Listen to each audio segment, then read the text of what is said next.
is Our View, brought to you by the people who work for you, the proud members of the Washington Federation of State Employees.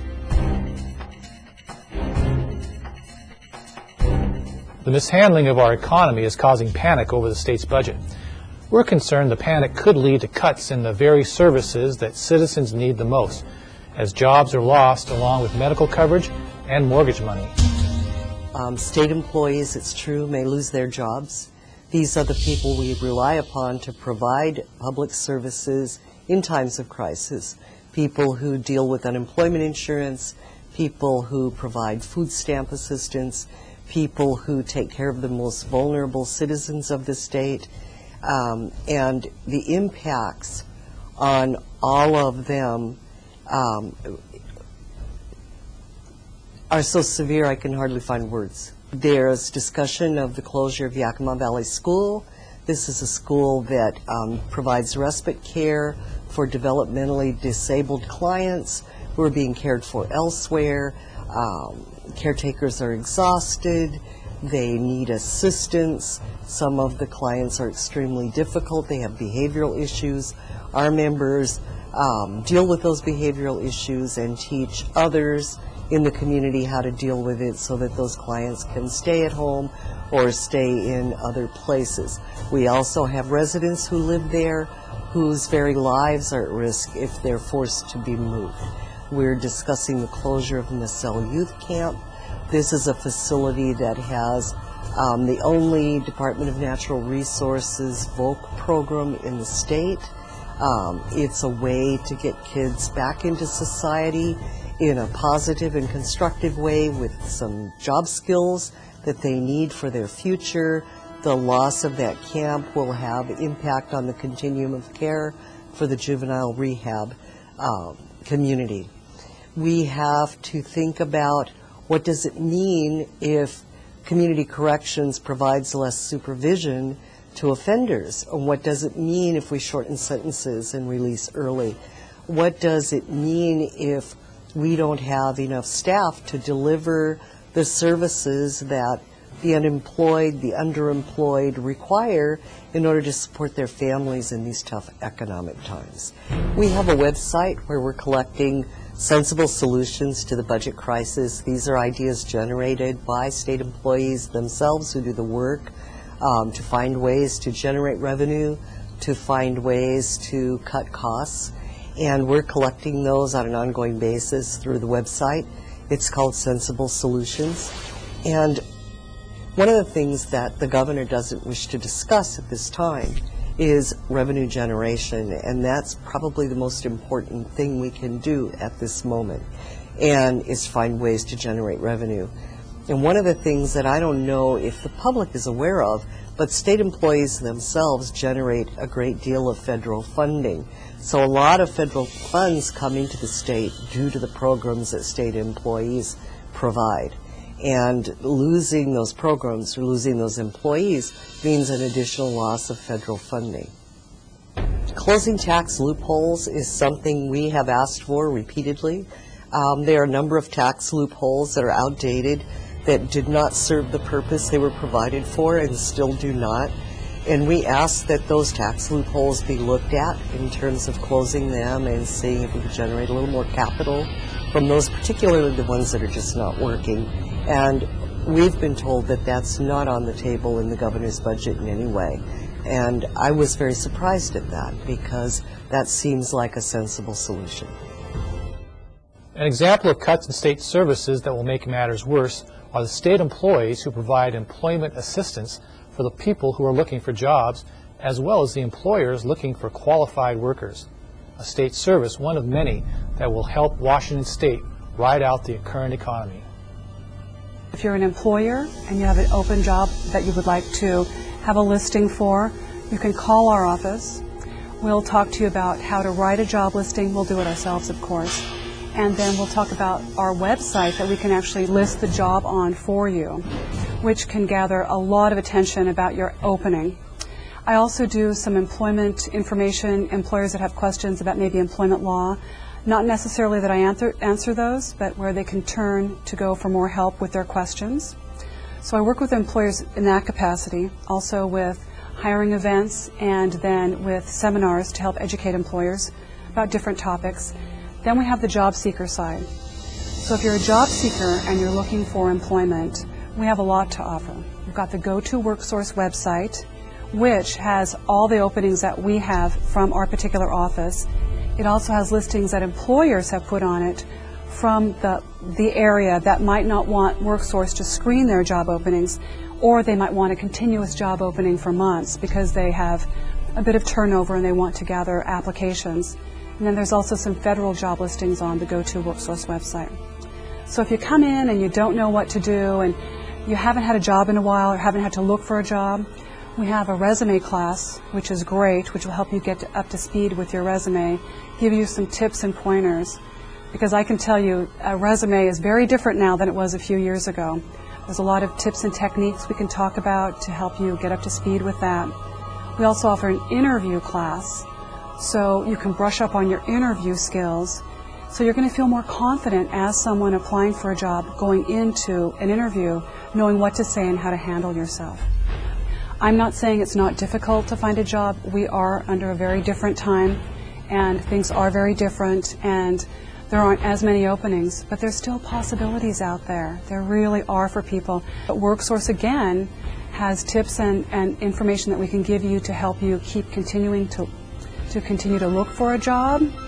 You can come in and you can use our services. You can call us on the phone. We'll talk to you about positions that are available, and we definitely keep resumes on hand. I work with individuals every day that have had a certain job all their life, or individuals that have never really had a job, maybe a stay-at-home mom that hasn't had a job in 15 years and they worked at McDonald's when they were 16 or something. We all have skills and abilities that we don't think about on a regular basis. All of our jobs lead to something else, and we have a lot more skills and abilities than we think that we have. And they can lead to something very unique and interesting. And come into WorkSource because we have a lot to offer and there are a lot of possibilities available.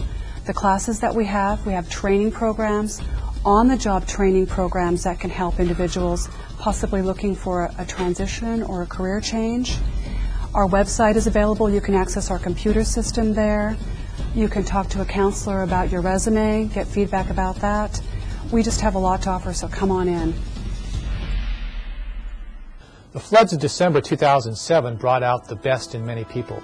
Federation members who were high and dry went to the aid of those who were underwater. With their cash and their labor, people's lives were restored. This has resulted in setting up a fund to help all union members across the state if they face loss from a natural disaster.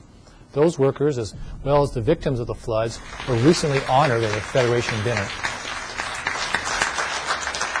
You are an inspiration to the labor movement, what you did. You represent the best that the labor movement has out there. You represent family, you represent community. You live the credo that the labor movement was born on, which is an injury to one is an injury to all. So when someone's hurting, you help out. And that's near and dear. With your strong arms, with your strong backs, with your money, your dedication, your compassion, you help people bring their lives back up. That's incredible. And I want to particularly recognize two women who I think performed miracles. First by caring, and then by turning this care into action. Carol Dotlich, your council president, was the guiding force. First, she set up a flood relief fund through the Pierce County Central Labor Council, which already had an established fund, thus eliminating red tape, important in these kinds of events.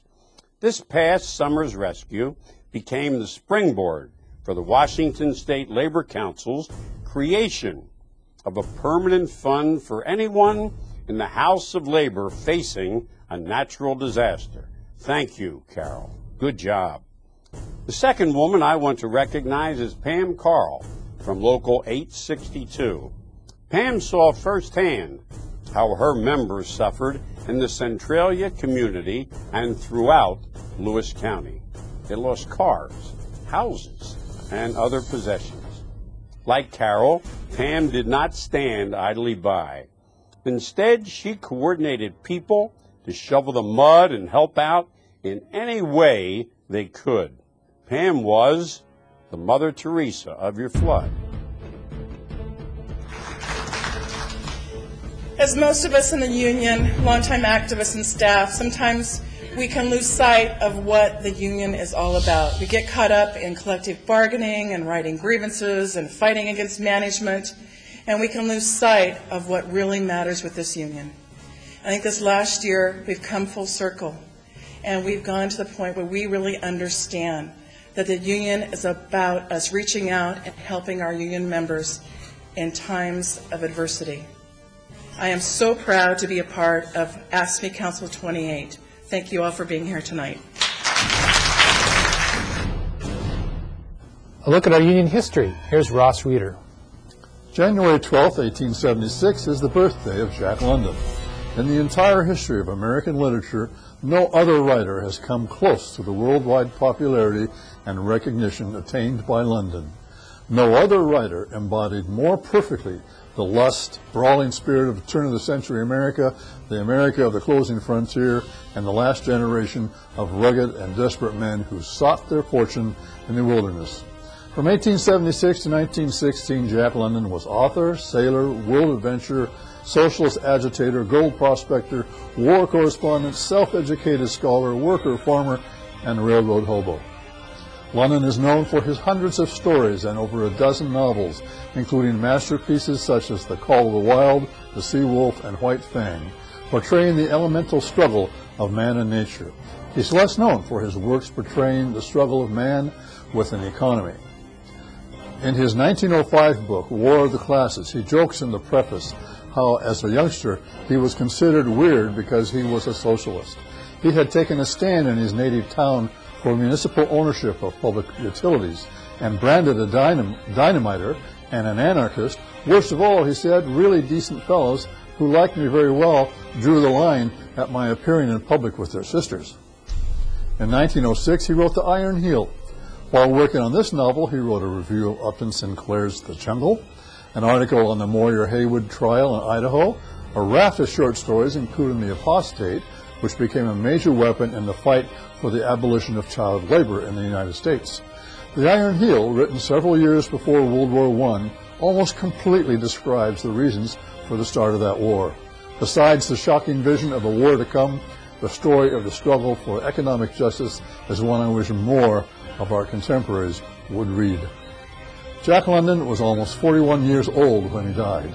Uremia, poisoned kidneys, too much alcohol, robbed America of one of its greatest talents at too early an age. This has been Our View, brought to you by the members of the Washington Federation of State Employees. We remind you, when you accept a paycheck for your hard work, you don't give up your rights. Thank you for watching. Now, here are 3 people looking for jobs that may fit in where you are working. Hi, my name is Carl. I'm looking for a position in a tire repair shop. I'm reliable, I work hard, I know tires and wheels, but most importantly, I want to take and please your customers. To talk with me about a job, please contact the Lewis County WorkSource. Thank you. Hi, my name is Wade. I am currently looking for a job in the welding field or machining field. In the welding field, I am capable with flux core, hard wire, and stick. I can use oxyacetylene to manufacture parts to close tolerances according to blueprints or drawings. In machining, I've been doing apprenticeship for 4 years, learning CNC codes and writing and reading programs, and I'm quite capable at conventional machining. If you're looking for somebody who is dependable and a hard worker, you can contact me through Lewis County WorkSource. Hi, I'm Shambra. I think you should know I'm a people person. I would think I will work great with your clients. I will be a good fit in a hospital, clinic, or other healthcare facilities. I'm a hard worker and I work well with others. I'm resourceful, accountable, and I will be an outstanding employee for you. You can find me at Lewis County WorkSource.